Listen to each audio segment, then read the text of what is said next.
Welcome to Affairs Cloud. My name is Vikas Rana.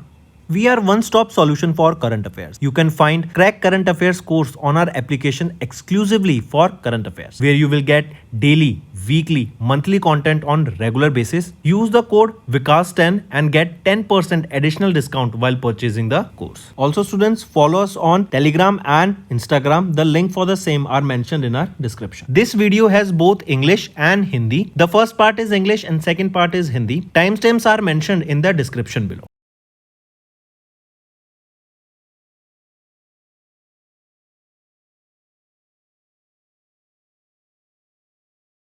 So students, we have started a new initiative that is of handwritten notes. It is helpful to understand the news daily, time saving and very useful for your revision. We aims to cover 15 questions via handwritten notes in upcoming bank exams. These handwritten notes are available on daily current affairs content PDF at our mobile application and website careerscloud.in. Only our Crack Current Affairs subscribers will be able to access these handwritten notes. A sample PDF of the handwritten notes will be available in the description. Hello students, कैसे हैं आप सब? I hope आप सब अच्छे होंगे। तो दोस्तों, आज की वीडियो में साइंस एंड टेक के हम इंपॉर्टेंट करंट अफेयर्स डिस्कस करेंगे मार्च मंथ के। काफ़ी इंपॉर्टेंट सेशन रहेगा स्टूडेंट्स, एंड तक बने रहिएगा। स्टूडेंट्स, हम डेली करंट अफेयर्स की वीडियो सुबह 5 बजे अपलोड करते हैं। ये वीडियोस बहुत ही बेनिफिशियल है आपकी लर्निंग के लिए। चलिए स्टार्ट करते हैं। अभी चाइना ने सक्सेसफुली लॉन्च करी 2 नई satellites using long march 2C carrier rocket into a sun synchronous orbit. नाम बताओ उन सैटेलाइट्स का। वो है सीवेई गाओजिन 103 एंड सीवेई गाओजिन 104। ये वो 2 सैटेलाइट्स हैं एंड ये बेसिकली यहाँ पे एक सुपर व्यू कॉन्स्टलेशन बनाया जा रहा है इनके द्वारा भी, जैसे स्टारलिंक का कॉन्स्टलेशन है, right? Super view constellation, and उसी का पार्ट ये सैटेलाइट्स रहेंगे। Next, identify the Indian origin crew member who has been included into the 10वें स्पेस टूरिज्म मिशन के लिए ऑफ जेफ बेजोस की कंपनी ब्लू ऑरिजिन के लिए। तो क्या नाम है उनका? वो है तुषार मेहता, एंड ये न्यू शेपर्ड 30 ओवरऑल मिशन रहेगा ब्लू ऑरिजिन का। Next, identify the aerospace company जिन्होंने लॉन्च किया uncrewed Blue Ghost lander on the lunar surface in an upright stable position on their first attempt on March 2025। तो ये क्या था? ये पहली कमर्शियल कंपनी बनी, राइट, जिन्होंने लॉन्च किया अपना या फिर जिन्होंने अचीव किया soft landing on the moon. तो ये नाम है इसका एरोस्पेस कंपनी का, फायरफ्लाई। ये टेक्सास यूएसए बेस्ड कंपनी है।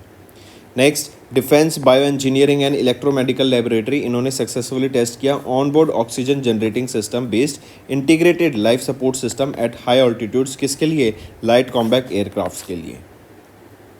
नेक्स्ट, फरवरी में नासा ने कोलैबोरेट किया किसके साथ, ताकि स्टैब्लिश किया जा सके पहला मोबाइल नेटवर्क ऑन मून। तो नोकिया के साथ यहाँ पे पार्टनर किया गया था नासा ने।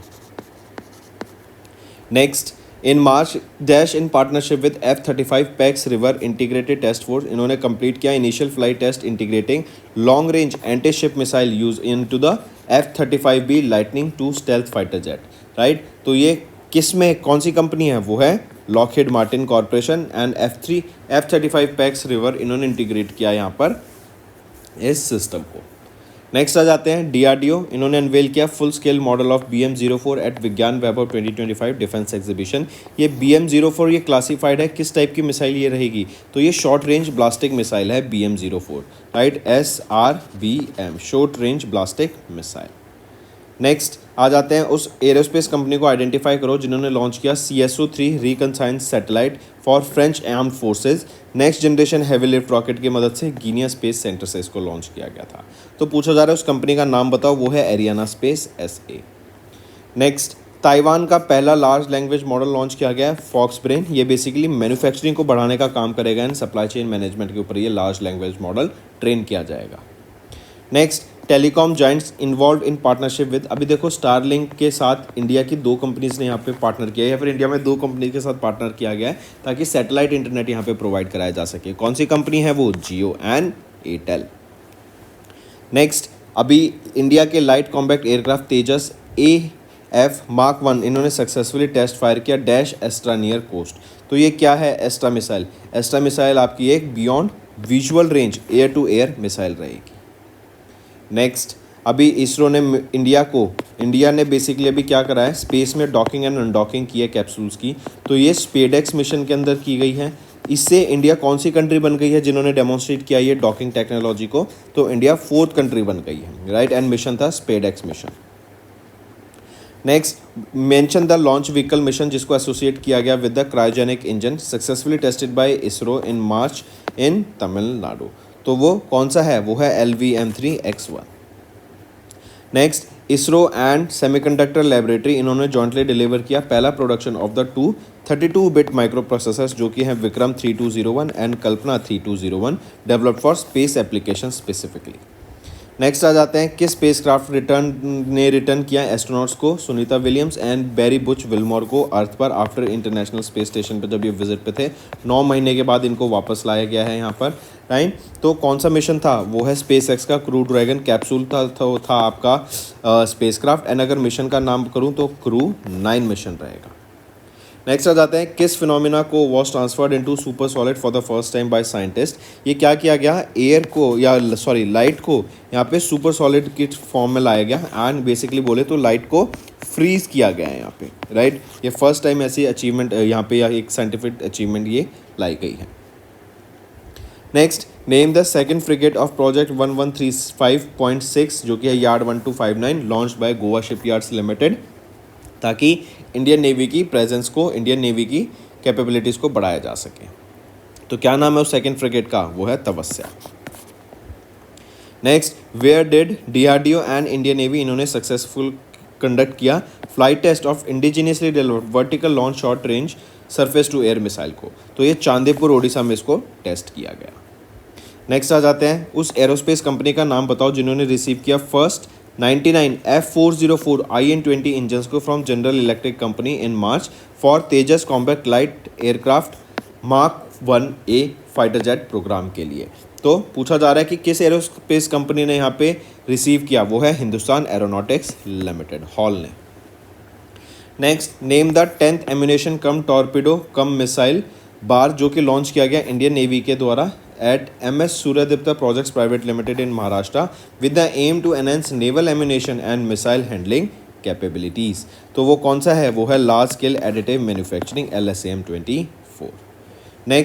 नेक्स्ट है इन मार्च इसरो ने सक्सेसफुली कंडक्ट किया engine power head test article for 200T thrust liquid oxygen kerosene based. ये क्या रहेगा? ये आपका सेमी क्रायोजेनिक इंजन रहेगा। नेक्स्ट उस पब्लिक सेक्टर अंडरटेकिंग का नाम बताओ जिन्होंने इंडिजीनियसली डिज़ाइन किया हाई मोबिलिटी व्हीकल 12x12 को at Palakkad complex for DRDO in March 2025। तो वो कौन सी पब्लिक सेक्टर अंडरटेकिंग है? वो है BEML लिमिटेड, भारत अर्थ मूवर्स लिमिटेड। तो दोस्तों ये तो हो गए हमारे आज के करंट अफेयर्स। अब आ जाते हैं रिवीजन पार्ट पे। किन्होंने रिसीव किया नेशनल अवार्ड एट द 5वें annual summit of BRICS chamber of commerce and industry women's entrepreneurship and empowerment and facilitation 2025 के दौरान for her contribution to the as the chairperson of Kailash group of hospitals. Simply ये भी आ सकता है कि Kailash group of hospitals की chairman कौन है? तो वो है डॉक्टर उमा शर्मा जिनको अभी सम्मानित किया गया। नेक्स्ट एक और चीज़, ये जो इवेंट था इंटरनेशनल वीमेंस डे के दौरान हुआ था जो कि 8 मार्च को ऑब्जर्व किया जाता है। Next in March dash was named the ENY entrepreneur of the year. तो वो कौन है? नितिन कामत यहाँ पे EY entrepreneur of the year 2024 रहे। नेक्स्ट किन्होंने honorary order of freedom of Barbados को रिसीव किया, राइट, स्ट्रेटेजिक प्लानिंग ड्यूरिंग कोविड-19 के लिए। तो वो है prime minister of India Narendra Modi ji के द्वारा रिसीव किया गया। नेक्स्ट किन्होंने which of the following brands इन्होंने टॉप किया as the most valuable brand in India according to the India valuable ranking 2025 जो रिलीज की गई है YouGov के द्वारा इन मार्च 2025। तो वो कौन सा ब्रांड रहेगा? अमेजॉन। वर्ल्ड में किसने टॉप किया, कौन सा मोस्ट वैल्यूएबल ब्रांड है? ये आपका होमवर्क है, आप मुझे कमेंट करके बताओ। नेक्स्ट किन्होंने रिसीव किया 2026 का the world academy of science award in engineering and computer sciences by UNESCO in March 2025। तो वो कौन है? सुमन चक्रवर्ती। Next, which of the following insurance companies was not ranked among the top 5 strongest insurance brands globally as per the Brand Finance Instrument 100 2025 की report इन March 2025? तो कौन सा brand है? SBI का लाइफ इंश्योरेंस ये इस लिस्ट में नहीं था। PZU पोलैंड फर्स्ट पे, चाइना इंश्योरेंस सेकंड पे, NRMA फोर्थ पे, राइट। तो थर्ड पे कौन सा आ जाता है? वो है हमारा LIC life insurance corporation of India. Mark करेंगे इसको। इसके बाद आ जाते हैं the prestigious ACM AM Turing award जिसको हम नोबेल प्राइज ऑफ कंप्यूटिंग के नाम से भी जानते हैं। यह भी 2025 मार्च में अवार्ड किया गया। किनको? Doctor Andrew Barto and Richard Sutton को। किस लिए? फॉर रीइंफोर्समेंट लर्निंग के लिए। Next, on the eve of international women's day जो कि 8 मार्च को था, किन्होंने अनाउंस किया, किनको अनाउंस किया गया एज द फर्स्ट इंडियन जिन्होंने रिसीव किया Ramsar women change makers in the world wetland awards for wetland conservation. तो किनको सम्मानित किया गया है यहाँ पे इस अवार्ड से? डॉक्टर जयश्री वेंकटेशन को। नेक्स्ट, 2025 मार्च में आइडेंटिफाई द इंडियन एयरपोर्ट जिनको रिसीव किया गया, जिसने रिसीव किया अपना 8th consecutive air service quality award को for best airport for over 40 million passengers in Asia Pacific region. तो आइडेंटिफाई दैट इंडियन एयरपोर्ट वो है छत्रपति शिवाजी महाराज इंटरनेशनल एयरपोर्ट, मुंबई महाराष्ट्र में। Next, the leading micro finance institution in India कौन सा है जिसने अभी 2 गोल्ड अवार्ड्स को जीता? Skoch awards for excellence in digital financial inclusion and insurance solutions के लिए। वो कौन सा माइक्रो फाइनेंस इंस्टीट्यूशन है? वो है मुथूट माइक्रोफिन। कॉर्पोरेट एक्सीलेंस के लिए एंड आपका BFSI अवार्ड, ये 2 अवार्ड जीते गए। Next, identify the digital initiative जो कि इंट्रोड्यूस किया गया RBI के द्वारा, जिसने रिसीव किया global recognition in March by earning the digital transformation award 2025 को from Central Banking publications of UK। तो वो 2 इनिशिएटिव्स कौन से हैं? Sarathi and Prabha. Next, identify the EV startup जिसने रिसेंटली लॉन्च किया वर्ल्ड का पहला operational electrical tactical all terrain vehicle को, जिसका नेम रहेगा वीर। पूछा जा रहा है उस स्टार्टअप का नाम बताओ। वो स्टार्टअप है प्रवायक डायनामिक्स, ये Bengaluru Karnataka based electric vehicle startup रहेगा। एंड अलग क्वेश्चन आ सकता है कि वर्ल्ड का पहला operational electric tactical all terrain vehicle का नाम क्या है? Veer. Next, mention the Indian literary theorist and Padma Bhushan awardee जिनको ऑनर किया गया 2025 के हॉलबर्ग प्राइज से for her influential contribution to feminist theory, literary criticism and post colonial thought के लिए। तो वो कौन है? वो है गायत्री चक्रवर्ती स्पिवक। नेक्स्ट, एक और चीज, इनको 2013 में पद्मा भूषण से भी सम्मानित किया जा चुका है। Next, during 19th Ramnath Goenka excellence in journalism awards जो कि मार्च 2025 में हुए दिल्ली में, 27 जर्नलिस्ट को यहाँ पे अवार्ड दिया गया across 20 different categories. How much was the cash prize to each recipient? तो 1 लाख रुपए का कैश प्राइज था हर रेसिपिएंट के लिए। नेक्स्ट, किस इंडस्ट्रियलिस्ट एंड डिप्लोमेट या फिर विच इंडस्ट्रियलिस्ट एंड डिप्लोमेट जो कि सर्व कर रहे हैं as the chairman of the Sanmar group and the honorary council general of Denmark for southern India, इनको रिसीव हुआ या फिर इनको सम्मानित किया गया knight cross of the order of Dannebrog के साथ from the king of Denmark in 2025। तो किनको सम्मानित किया गया है इससे? वो है विजय शंकर, ये चेयरमैन हैं ऑफ सनमार्क ग्रुप एंड इनका जो कॉन्ट्रीब्यूशन है काउंसलर सर्विसेज के लिए उसके लिए इनको यहाँ पे सम्मानित किया गया। Next, who was honored with the Lifetime Achievement Award for Excellence in Public Service through Cultural Leadership at United Kingdom Parliament in March 2025? तो वो हैं वेटरन एक्टर के चिरंजीवी, काफ़ी फेमस वेटरन एक्टर हैं साउथ इंडिया से एंड इनको पद्मश्री से भी सम्मानित किया जा चुका है। नेक्स्ट, हाइड्रोलॉजिस्ट गंटर ब्लॉशल, इन्होंने रिसीव किया 2025 का Stockholm water prize for contribution to flood risk reduction and water resource management के लिए। ये किस स्टेट से या फिर किस कंट्री से बिलोंग करते हैं? ऑस्ट्रिया से ये बिलोंग करते हैं। इसके बाद आ जाते हैं the executive board of Sahitya Akademi, इन्होंने अप्रूव किया selection of 22 books in 22 languages for Sahitya Akademi translation prize during the meeting जो रविंद्र भवन में हुई न्यू दिल्ली में। पूछा जा रहा है इसमें से कौन से वो ट्रांसलेटर एंड लैंग्वेज है जो मैच नहीं कर रहे हैं? बाकी सभी सही हैं, बस मलयालम का केशकर ठाकुर नहीं है। मलयालम लैंग्वेज के ट्रांसलेटर कौन रहेंगे? KV कुमारन। नेक्स्ट आ जाते हैं dash along with Cordoba Fortaleza and, तो 3 कंट्री हो गई है, वो कौन कौन सी हैं? वो है ग्रेटर मैनचेस्टर, कॉर्डोबा एंड फोर्टस्ला। इनको रिकॉग्नाइज किया गया 2025 partnership for healthy cities summit के द्वारा in Paris for their outstanding work in reducing non communicable disease, जैसे हार्ट डिजीज हो गई, करेक्ट, ऐसी डिजीज को, कैंसर हो गई, नॉन कम्युनिकेबल डिजीज जो हो गई and injury related to health issues के ऊपर काम करने के लिए। नेक्स्ट आ जाते हैं the renowned poet and novelist Vinod Kumar Shukla, इनको सेलेक्ट किया गया for 59th Jnanpith award in March for his remarkable contribution to which literature? तो कौन से लिटरेचर के लिए? हिंदी लिटरेचर के लिए। Take a note of this, right. And एक और चीज़ यहाँ पे याद रखेंगे कि विद दिस अवार्ड ये वो पहले राइटर बन गए हैं फ्रॉम छत्तीसगढ़ एंड 12वें हिंदी ऑथर जिनको सम्मानित किया गया। Now let's revise some one-liner, students. National affairs will start with Kishan Reddy has inaugurated the 175th Foundation Day celebration of GSI at Kolkata West Bengal. Where is the headquarter of this GSI? It is in Kolkata, West Bengal. Then JP Nadda ji inaugurated the 9th National Health Museum Summit in Puri, Odisha. Then government has allowed Aadhaar face authentication in private application to ease the access. This will benefit the KYC. Then EPFO, Employees Provident Fund Organization, has retained the interest rate on Provident Fund deposit at 8.25%. Then Jahan-e-Khusrau Festival has celebrated its 25th year. Then Army Chief General Upendra Dwivedi honored with the World WWI Indian soldiers at the, that is World War I Indian soldiers at Neuve Chapel Memorial in France. Then Mizoram launched the World Women Entrepreneurship Platform WEP first in the northeastern region. Then Maharashtra government collaborated with Meta, that was earlier known as Facebook, to launch a WhatsApp based citizen services. Then Amit Shah has inaugurated a workshop on sustainable dairy sector in New Delhi.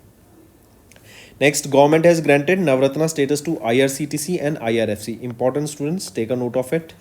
Then 15th Finance Commission releases the grant worth 699 crore rupees for rural local bodies of West Bengal. Next, India and Nepal signed an MOU that will strengthen the cooperation in water, sanitation and hygiene sector, that is your WASH sector. Then PM Modi inaugurated Vantara in Jamnagar and during this his visit he fed lions and giraffes also. Right, this Vantara is in initiative of the son of Mukesh Ambani. Then what is the name of his son? Anant Ambani. Then India's river dolphin population stands at 6,327 as per the survey. Then Uttarakhand's cabinet has approved the implementation of UPS Unified Pension Scheme. Then Ambuja Cement gets the CCI approval for 72.8% stake in Orient Cement. Cabinet has approved the development of roofway project from Sonprayag to Kedarnath in Uttarakhand. Cabinet nod, that is approval to livestock disease control program with 3,880 crore rupees outlay. CCI has approved Shell's 100% acquisition of Raj Petro Speciality. Then next is banking and finance. SIDBI has signed an MOU with Tata Capital Limited to strengthen the financing avenues for MSMEs. RBI to impose penalty on HSBC, IIFL's Samasta Finance for violating the norms. Then SEBI has introduced Bond Central to boost transparency in India's corporate bond market. And India has retained the fastest growing economy tag with 6.2% GDP growth in the third quarter of FY25. Then TCS has extended the partnership with Norway's DNB Bank ASA for next 5 years. Then India's core sector's output grew by 4.6% in the month of January. GST collection jumps 9.1% in Feb to 1.84 lakh crore rupees. Next is World Bank. According to them, India needs 7.8% growth to become Viksit Bharat by 2047. UPI posts 5% dip in volume to 16.11 billion and 7% dip in the value in Feb month. Next is CUB CSK co-branded credit card launched with sports and lifestyle perks. Can you tell me who launched this bank? There is a hint in the name itself. Name that bank along with which IPL team this bank was launched. Then SEBI has permitted all NBFCs and HFCs to invest in security receipts by the asset reconstruction companies. Next, appointments and resignation. SBI Life has appointed D. Dapatri, that is Dora Babu Dapatri, as the Deputy Chief Executive Officer. Then Manan Kumar Mishra re-elected as the Chairman of Bar Council of India. Economic Affairs Secretary Ajay Seth gets additional charge of Revenue Department. Then Levi's rope in Jiljit Singh as their brand ambassador, very famous singer. Then Christian Stocker became Austrian Chancellor as three-party government sworn in. Then Dr. Mayank Sharma has taken oath as the Controller General of Defence Account. Then RBL Bank has appointed Agarwal as the President of Branch Banking and T.S. Pari as the Chief Operating Officer. Then MRF has appointed Shubman Gill as their brand ambassador. RBI has appointed Ajit Ratnakar Joshi as the Executive Director and Ajay Bhadu appointed as the Chief Executive Officer of the Government e-Marketplace, that is your GEM